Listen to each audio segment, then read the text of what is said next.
Assalamualaikum warahmatullahi wabarakatuh. Rahayu, Sagung Dumadi. Masih bersama kami di channel Babat Nusantara. Pada kesempatan kali ini akan melanjutkan cerita Gajah Mada, Kemelut, Tahta, dan Angkara bagian ke-26.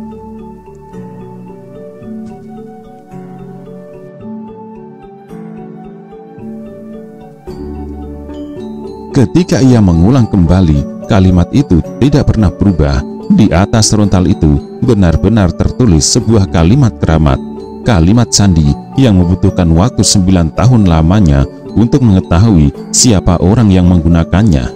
Kini tiba-tiba ada orang lain, orang tidak dikenal yang menyelubungi diri di balik jubah putih menggunakan nama yang sama. Yang pasti Gajah Mada yakin orang itu bukan Ratanca, karena ia telah mati.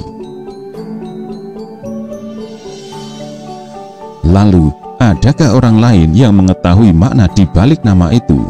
Bagas menjerkawurian.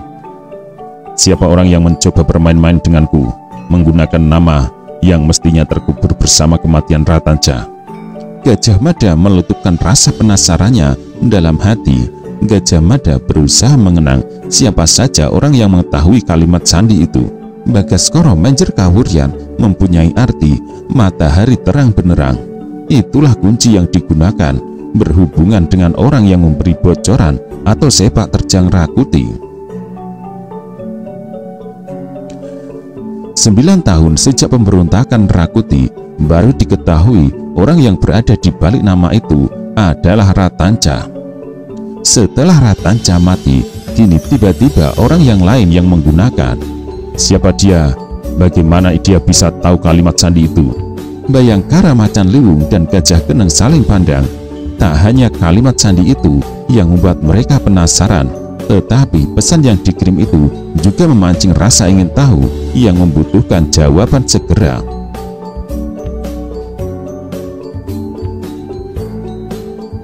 Apa artinya ini? Tanya Gajah Mada masih dengan hati meluap. Namun Gajah Geneng dan Macan Liwung tidak memiliki jawabannya. Bagaimana Kakang Gajah? Tanya Gajah Geneng. Kakang mempercayai orang itu? Patidah Gajah Mada yang berdiri di bayangan pohon beringin segera keluar melihat bintang-bintang yang bertaburan di Nabastala. Mereka menggunakan pengetahuannya terhadap keberadaan bintang-bintang. Dengan menandai di arah mana sebuah bintang berada, bisa diketahui pula keberadaan waktu. Apakah waktu sudah merambah tengah malam atau belum? Sudah tengah malam, kata Gajah Mada.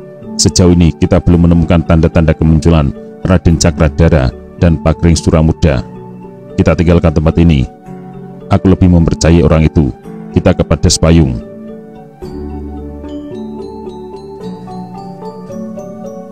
Padespayung dinamai demikian karena tebing yang memayungi jalan. Pada sore hari, tempat itu menjadi tempat yang sejuk karena pohon bambu yang lebat dan memanjang menghalangi matahari sejak bergulir dari puncaknya. Jalan panjang, lurus, dan rata di Padespayung sering digunakan beradu balap kuda. Raden Cakradara dan Raden Kudamerta sering beradu balap di tempat itu. Tak hanya digunakan beradu balap kuda, Padespayung juga sering dimanfaatkan untuk beradu balap burung dara. Tempat itu juga sering didatangi penduduk kota raja untuk bercengkrama. Manakala pandangan matanya diarahkan ke timur, lembah dan ngarai tampak indah karena sering digunakan untuk beradu balap kuda. Itulah sebabnya Raden Cakradara sangat mengenal tempat itu. Kedatangannya ke Padespayung di tengah malam yang pekat itu karena sebagaimana pesan yang diterima dari Gemak Trutung, di tempat itulah ia harus bertemu pamannya, Pakring Suramurda, yang ulahnya telah merepotkannya. Sebuah perapian dinyalakan di tepi jalan itu memanfaatkan kayu-kayu kering yang tidak sulit didapat. Tampak 5 orang lelaki duduk mengelilinginya. Tidak ada pembicaraan apapun di antara mereka. Apa yang mereka lakukan dengan api adalah untuk mengusir nyamuk sekaligus membakar ketela untuk mengganjal perut. Seorang di antara mereka memilih rebahan bersandar batu besar. Tidurnya begitu lelap terbaca dari dengkuran yang terdengar keras. Di tempat itu yang terlindung dan berada dalam jarak yang cukup dekat, Raden Kudamerta yang mengintip bisa mengenali salah seorang di antara mereka, Pakering Suramurda. Tempat yang lain Raden Kudamerta pernah tahu wajahnya, tetapi tak tahu namanya. Yang jelas mereka adalah prajurit yang masing-masing berpangkat lurah berasal dari Kesatuan Sabu Bayu. Raden Kudamerta mengintip tempat itu dan melakukan pengintaian sebagaimana permintaan orang berjubah putih yang mengirim pemberitahuan melalui rontal yang diikatkan ke anak panah yang dilepas. Orang berjubah putih itu pula yang memancing kedatangan Gajah Mada dan anak buahnya untuk hadir di tempat itu. Raden Kudamerta yang berdiri melekat pada batang pohon sambil menahan napas dan nyeri yang masih terasa di dadanya, sama sekali tak menyadari tak jauh dari tempatnya berada ada orang lain yang melakukan hal sama. Menyadari warna putih adalah warna yang mencolok, orang itu tidak memakai jubahnya. Duduk di batang pohon taluk tua yang berdaun lebat, dengan sabar orang itu menunggu apa yang akan terjadi di tempat itu. Orang itu berniat menyaksikan apa yang terjadi tanpa niat melibatkan diri. Adalah Patih Daha Gajah Mada yang tiba pula ke tempat itu bersama Macan Liwung, dan Gajah Geneng harus mengakui kebenaran orang yang berjubah putih yang mengirim pesan kepadanya.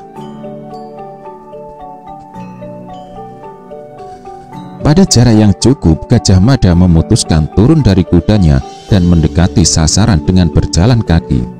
Dari jauh nyala api yang terlihat menunjukkan adanya orang-orang yang melakukan kegiatan di tempat itu. Ketika berada pada jarak yang belum cukup untuk bisa menyimak, Gajah Mada memberi isyarat untuk merayap. Pada jarak cukup dekat, Gajah Mada bisa menandai dengan jelas siapa saja orang-orang itu.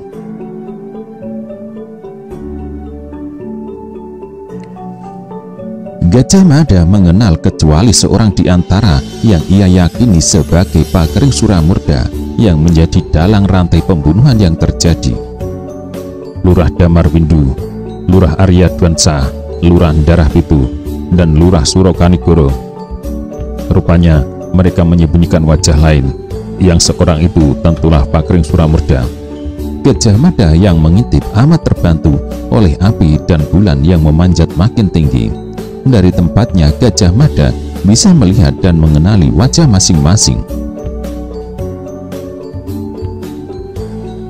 Di sebelahnya Bayangkara Gajah Geneng dan Macan Liwung bertahan untuk jangan sampai menimbulkan suara. Namun rasa penasaran Gajah Mada masih mengombak. Siapa pula orang yang berjubah putih dan berkuda putih itu? Tanya Gajah Mada dalam hati dan untuk diri sendiri. Pemahaman terhadap kata sandi Bagas Menjer Kawuryan sangat terbatas dan nyaris terkubur oleh waktu yang telah bergerak 9 tahun lamanya. Namun ternyata di luar sana, entah siapa, setidaknya ada orang yang tahu mana kata sandi itu. Di balik penampilannya yang aneh, penunggang kuda putih mengenakan jubah berwarna putih dan menyembunyikan wajah di balik topeng. Orang itu mengetahui banyak hal, mengetahui adanya kata sandi Bagas Menjer Kawuryan, yang terbukti juga mengetahui adanya pertemuan yang dilakukan di Padas Payung. Beberapa jenak setelah menunggu, Patih Daha Gajah Mada mengamit tangan Gajah Geneng dan Macan Liwung. Dari jarak yang masih jauh, namun Gajah Mada memiliki telinga yang cukup tajam untuk menandai kuda yang berderap datang itu. Raden Cakradhara datang, bisik Gajah Mada. Macan Liwung hanya mengangguk. Tidak hanya Gajah Mada, Macan Liwung dan Gajah Geneng yang terpancing perhatiannya oleh derap kuda yang datang mendekat itu. Di persembunyiannya yang terpisah di seberang, Raden Kudamerta menguasai diri, jangan sampai bersuara, jangan patuh ataupun bersin. Tak jauh dari Raden Kudamerta, seorang melekat pada dahan pohon. Seiring dengan waktu yang terus bergerak, derap kuda itu makin lama makin dekat. Pak Kering Suramurda segera bangkit sambil membangunkan seorang temannya yang sedang tidur. Benar sebagaimana diduga, Raden Cakradhara yang datang.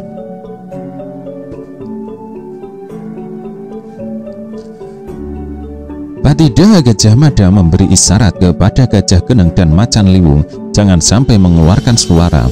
Di tempatnya, Raden Kudamerta menyimak pembicaraan yang akan terjadi dengan seksama. Raden Cakradhara yang melompat turun dari kuda tidak melepas tali kendali kudanya. Raden Cakradhara memperhatikan wajah Pak Kering Suramurda dengan mata tidak berkedip. "Aku benar-benar kecewa, Paman," kata Raden Cakradhara. "Apa yang Paman lakukan merepotkan aku. Paman menempatkan aku di tempat yang sulit. Gajah Mada mencurigai aku terlibat dalam mendalangi pembunuhan-pembunuhan itu. Apalagi nanti apa yang Paman lakukan terbongkar, orang akan mengira aku berada di belakangnya. Ku minta Paman membatalkan semua rencana dan silahkan Paman pergi jauh." Pak Kering Suramurda memperhatikan wajah keponakannya dengan pandangan mata kecewa. Pak Kering Suramurda punya alasan untuk merasa kecewa, namun tidak cukup kepintaran merangkai kata-kata. "Kau memiliki peluang itu, Cakradhara," kata Pak Kering Suramurda. "Lihatlah mereka yang akan menempatkan diri mendukungmu. Mereka yang menempatkan diri menjadi pagar betis mengamankan dirimu bila tahta nantinya jatuh ke tanganmu." Di persembunyiannya, Raden Kudamerta menghirup udara lebih banyak sambil tetap bertahan jangan sampai keberadaannya mengintip pertemuan itu ketahuan. Penilaian Raden Kudamerta terhadap Raden Cakradhara sedikit agak berubah dari yang semula amat meyakini Raden Cakradhara terlibat atas pembunuhan anak buah dan pendukungnya. "Aku tidak memikirkan peluang itu, Paman," jawab Raden Kudamerta sangat tegas. "Apa maksudmu, Cakradhara?" balas Pak Kering Suramurda kasar. "Sudah cukup jelas, Paman," jawab Raden Cakradhara. "Aku tidak bermimpi sebagaimana cara Paman bermimpi. Apa yang Paman lakukan menurutku kebablasan dan justru merusak namaku. Paman membunuh orang-orang adik Kudamerta. Terakhir Paman mendalangi pembunuhan atas Raden Kudamerta. Orang paling bodoh pun akan mengarahkan perhatiannya kepadaku." "Aku tidak melakukan semua itu," jawab Pak Kering Suramurda dengan sangat kasar. Raden Cakradhara tertegun dan tak mampu berbicara. "Kamu pikir aku yang melakukan semua itu, Cakradhara? Bukan aku pelakunya," Pak Kering Suramurda melanjutkan dengan bentakan kasar. Raden Cakradhara sangat mengenal pamannya yang berkemampuan memutarbalikkan kenyataan. Telah berulang kali Pak Kering Suramurda terbukti mengatakan tak sesuai seperti kenyataan yang ada. Merah dikatakan hitam atau sebaliknya, hitam yang dikatakan merah. Ini Pak Kering Suramurda bahkan tak mengakui pembunuhan yang didalanginya. Jauh sebelumnya, berulang kali Pak Kering Suramurda menyampaikan langkah apa saja yang akan dilakukan. Pak Kering Suramurda telah melepas ancaman akan menyingkirkan Raden Kudamerta untuk memuluskan langkahnya. Ancaman itu terbukti telah dilakukan. "Aku tidak melakukan semua pembunuhan itu, Cakradhara," berkata Pak Kering Suramurda. "Di luar sana ada orang yang berkeliaran melakukan perbuatan sama seperti yang kurencanakan. Bukan aku pelakunya." Raden Cakradhara membuang muka. Namun demikian, Pak Kering Suramurda melanjutkan, "Aku tak peduli pada pembunuhan-pembunuhan itu. Hanya saja aku harus mengingatkan kamu, Cakradhara. Kau punya kegayuhan, kau punya mimpi yang harus dijelmakan menjadi kenyataan. Bukan hal yang mustahil untuk menggapai mimpimu. Lihat, Lurah Damarwindu, Lurah Arya Dwansa, Lurah Darupitu, Lurah Surokanigoro, dan masih banyak lagi yang akan menempatkan diri di belakangmu. Di belakang mereka ada kekuatan yang cukup besar untuk membentengi dirimu. Kau punya kesempatan itu jika tergerak pikiranmu." Raden Cakradara merasa tidak nyaman karena Pakring Suramurda berbicara terlalu dekat. Raden Cakradara mendorongnya hingga nyaris terjengkang. "Semua itu bukan angan-anganku, Paman," teriak Raden Cakradara. "Angan-angan itu angan-angan Paman, bukan angan-anganku. Mimpi itu mimpi Paman, bukan mimpiku." Jawaban yang disampaikan dengan suara meledak itu benar-benar membuat Pakring Suramurda kecewa. Pakring Suramurda yang membangun mimpi terlalu tinggi benar-benar kecewa melihat keponakannya ternyata lelaki lembek tak punya nyali. "Dasar perempuan kamu," umpat Pakring Suramurda. Umpatan itu menyebabkan Raden Cakradara tersinggung. Akan tetapi dengan sekuat tenaga, Raden Cakradara mengendalikan diri dan berusaha untuk tak ikut larut dan terpancing kemarahan pamannya. Namun ucapan Pakring Suramurda memang membuat telinganya merah. "Kamu bukan lelaki, tetapi kamu perempuan. Kalaupun kamu bersuami istri dengan Sri Gitarja, maka tempatmu tak lebih dari permaisuri. Kamu permaisuri dan Sri Gitarja itu rajanya. Tidak bisakah matamu melihat kedudukan seperti itulah yang akan kamu jalani?" Raden Cakradara menggigil. Namun Raden Cakradara tak mampu membalas caci maki itu dengan caci maki.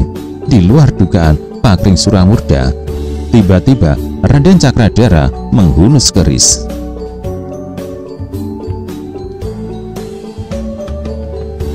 Tercekat Pakring Suramurda melihat apa yang diperbuat Raden Cakradara. "Kamu menantangku?" Pakring Suramurda meledak. "Kata-kata Paman kelewatan. Meski kau pamanku, aku tak peduli meski kau mati di tanganku." Raden Cakradara yang tersinggung tak perlu menimbang lebih lama. Dengan sekuat tenaga ia mengayunkan kerisnya. Keris berlekuk 6 itu bukan keris sembarangan. Namun Raden Cakradara merasa yakin menyandarkan rasa aman pada keris itu. Keris yang ia beri nama Kiai Blawur dengan bilahnya yang berwarna hitam berlumur lacun. Tak hanya warangan yang dilulurkan pada keris itu, tetapi juga racun ular yang mematikan, ular dumung kebo. Meski telah tua usianya, Pakring Suramurda memiliki kesempatan untuk melenting menghindar sambil melepas isyaratnya. Lurah Damarwindu, Lurah Arya Dwansa, Lurah Ndarapitu, dan Lurah Surokanigoro berloncatan memberi kepungan yang rapat. "Kau ternyata tak ada gunanya. Untuk apa kau hidup?" ucap Pakring Suramurda dengan kasar. Pakring Suramurda telah sampai pada keputusan untuk memusnahkan Raden Cakradara yang mengecewakan hatinya itu. Keponakannya yang digadang-gadang bakal menguasai tahta melalui mengawini Sri Gitarja ternyata menempatkan diri pada sikap yang mengecewakan hatinya. Pakring Suramurda mengeluarkan keris andalannya. "Kuberi kesempatan kepadamu untuk mengambil sikap yang benar, Cakradara," ancam Pakring Suramurda. Namun jawaban yang diterima sungguh membuat Pakring Suramurda kaget bagai disengat kelabang. Jawaban itu tidak berasal dari mulut Raden Cakradara, tetapi dari mulut Gajah Mada yang telah berdiri di belakangnya. "Raden Cakradara sudah mengambil sikap, Pakring Suramurda. Sebaliknya, jangan kau paksa ia mengambil sikap yang tidak sejalan dengan isi hatinya." Raden Cakradara terkejut meski derajat kekagetannya tak melebihi Pakring Suramurda. Demikian pula dengan Lurah Damarwindu, Lurah Arya Dwansa, Lurah Ndarupitu, dan Lurah Surokanigoro langsung pucat pasi melihat siapa yang datang dan memergoki dengan mata dan kepala secara langsung perbuatan mereka. Sebelah menyebelahi Patih Gajah Mada, Bayangkara Gajah Geneng, dan Bayangkara Macan Liwung sedang merentangkan dewa dengan anak panah mengarah, membuat para lurah prajurit itu sontak lemas tak berdaya. Gajah Mada mengarahkan tatapan matanya pada raut wajah para lurah yang terlibat dalam rencana perebutan kekuasaan itu. Lurah Damarwindu merasa seolah dunia berada di ambang kiamat. Kematian melalui hukuman gantung telah menunggu di depannya. Pucat pasi Lurah Arya Dwansa dan tiba-tiba mengalami kesulitan untuk bernafas. Lehernya bagai dicekik menggunakan tali tambang. Sementara Lurah Darupitu dan Surokanigoro berubah menjadi orang paling tolol, tidak tahu bagaimana cara menghadapi keadaan itu. Penyakit yang dulu pernah menjangkiti Jalarananggana dan Jalayuda ternyata masih ada sisanya di kesatrian Sabubayu. Kalian membuatku amat kecewa dan berpikir, manfaat apakah yang bisa diperoleh negara dengan membiarkan kalian masih bernafas? Tanya Gajah Mada. Pertanyaan yang dilontarkan Patida Gajah Mada itu membuat para lurah prajurit tiba-tiba merasa keliru dalam mengambil langkah.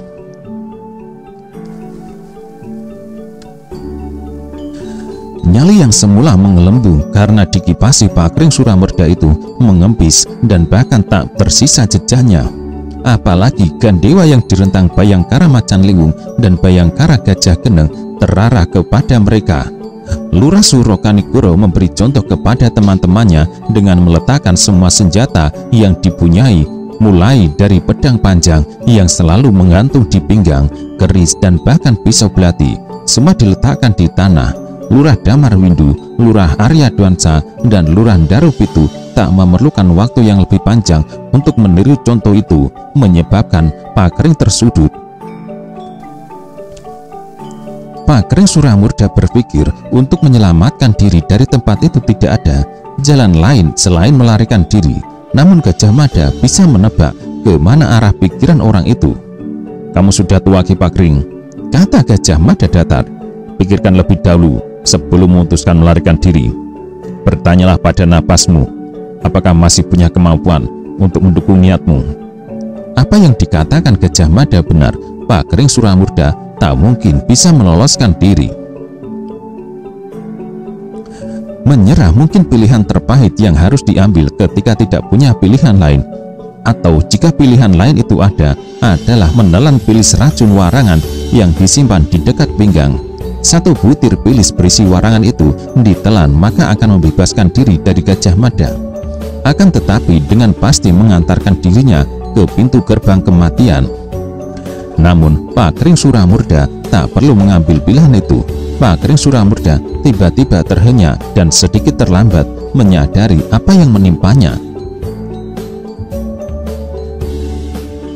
Ketika tangan Pakring Suramurda meraba dadanya, ada gagang anak panah yang menancap tepat di belahan dadanya. "Paman!" Raden Cakradara terhenyak. Gajah Mada segera berteriak, "Ada orang yang melepas anak panah!" Suara orang berlari di kejauhan menggerakkan Bayangkara Gajah Geneng untuk segera bertindak. Tanpa harus diperintah, Bayangkara Gajah Geneng melesat berlari mengejar arah sumber suara. Pakring Suramurda terbelalak dalam memegangi gagang anak panah yang terbenam di tengah dadanya.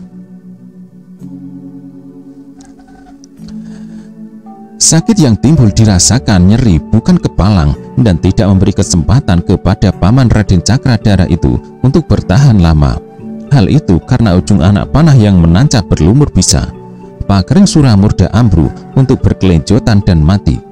Melihat kesempatan itu, Lurah Aryadwansa memanfaatkan kesempatan yang terbuka dengan sebaik-baiknya. Lurah Aryadwansa berlari meninggalkan tempat itu. Contoh yang diberikan Lurah Aryadwansa itu akan ditiru oleh teman-temannya. "Berpikirlah kalian sebelum bertindak," ancam Gajah Mada. Lurah Damarwindu dan Lurah Darupitu yang siap mengayun kaki segera membatalkan niatnya oleh kesadaran tak ada gunanya melarikan diri. Kemanapun ia bersembunyi pasti bisa ditemukan. Dari balik rimbun perdu, Lurah Aryadwansa yang semula memutuskan lari menyelamatkan diri kembali dengan tangan diletakkan di atas kepala. Gajah Mada mencabut sebatang anak panah sandaran dari punggung Gajah Geneng dan menyalakan menggunakan api dari perapian. Dengan obor anak panah sandaran itu, Gajah Mada memeriksa anak panah yang telah dicabut dari dada Pakring Suramurda yang tak bernafas.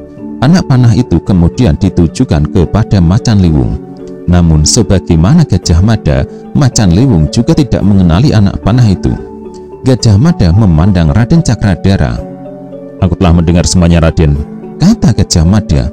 "Nantinya akan aku sampaikan semua ini kepada para ibu ratu. Beliau semua nanti menentukan nasib Raden. Sekarang silakan Raden pulang."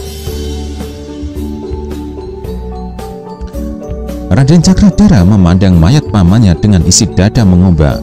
Akhirnya tanpa berbicara apapun, Raden Cakradhara naik ke atas kudanya dan memacu berderap kembali ke arah semula. Apapun yang dilakukan pamannya, Raden Kudamerta tetap mampu melihat adanya pertalian darah antara dirinya dengan orang itu. Raden Cakradhara tetap mampu melihat adanya pertalian darah antara dirinya dengan orang itu. Apalagi Raden Cakradhara sulit membayangkan bagaimana harus menyampaikan berita kematian Pakring Suramurda ke Singosari.